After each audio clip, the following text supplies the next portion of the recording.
Hi friends, நம்ம இன்னைக்கான important questions பார்க்கலாம். அதுக்கு முன்னாடி நான் Unacademy ல போட்ட வீடியோஸையும் பாருங்க. நான் அதனோட லிங்க் டிஸ்கிரிப்ஷன்ல கொடுக்கிறேன். அதுக்கு அப்புறம் TNPSC லேர்னிங் blogspot அப்படினு ஒன்னு இருக்கு. அதுல வந்து நான் நோட்ஸ் போடுறேன். அதுலயும் போய் டவுன்லோட் பண்ணி படிங்க சரிங்களா? இன்னைக்கு ஃபர்ஸ்ட் क्वेश्चन பாப்போம்.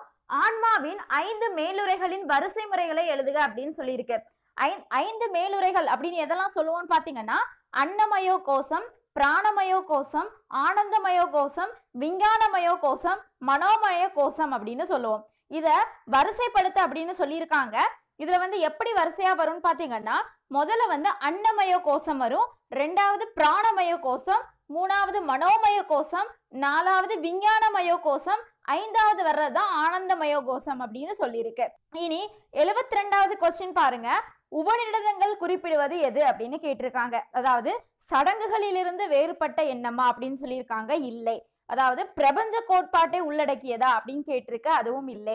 அப்போ இரண்டுமா அப்படின்னு கேட்டிருக்கு. இல்லை. அப்போ உபநிடதங்கள் அப்படிங்கிறது சடங்குகள் பத்தியும் சொல்றது, வேறுபாட்டை சொல்றதும் கிடையாது, பிரபஞ்சத்துடைய கோட்பாடை உள்ளடக்கியதும் கிடையாது. சோ ரெண்டுமே ஆப்ஷன்ஸ் வந்து தப்பா தான் கொடுத்திருக்காங்க.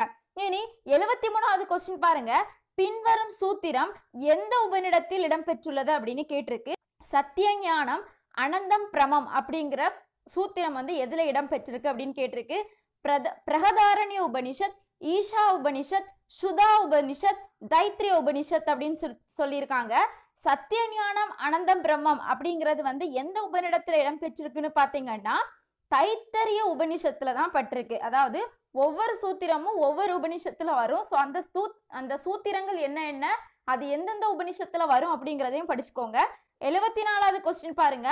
பாதராயணரின் பிரம்மசூத்திரத்தின் வேறு பெயர் என்ன அப்படின்னு கேட்டிருக்காங்க.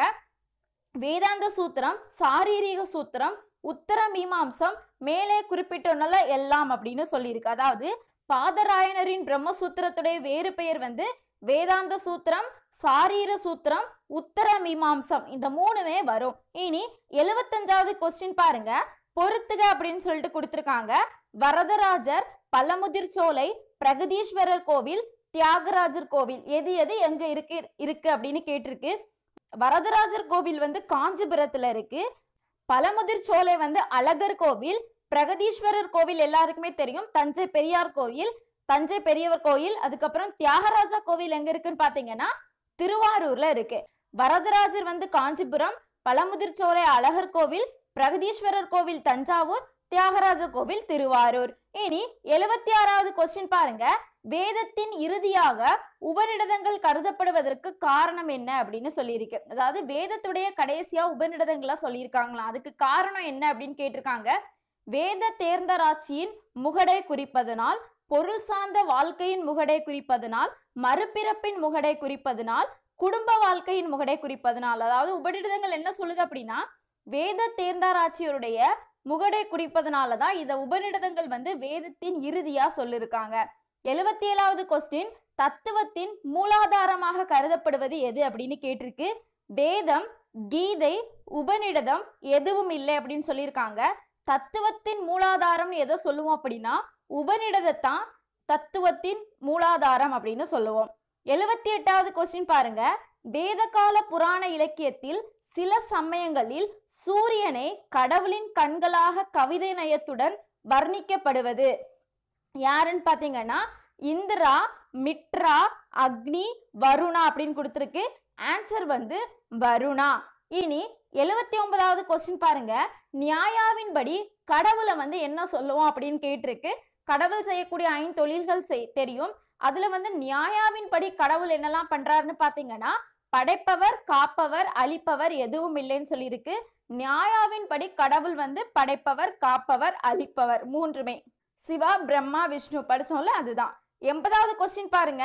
உடலில் இயங்கும் 5 காற்று சக்திகளானவை எதுன்னு கேட்டிருக்கு. இது தெரியும். பிராணவாயு, அபானவாயு, விமானவாயு, உதானவாயு, சமானவாயு அப்படின்னு சொல்லுவோம். இந்த 5 தான் உடலில் இயங்கக்கூடிய காற்றா சொல்லியிருக்கு. அது எங்க இருக்குன்னு பாருங்க ஆப்ஷன்ல.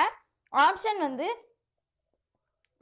இ தான் கரெக்ட். அதாவது பிராணவாயு, அபானவாயு, விமானவாயு, உதானவாயு, சமானவாயு. இனி 81வது கொஸ்டின் பாருங்க.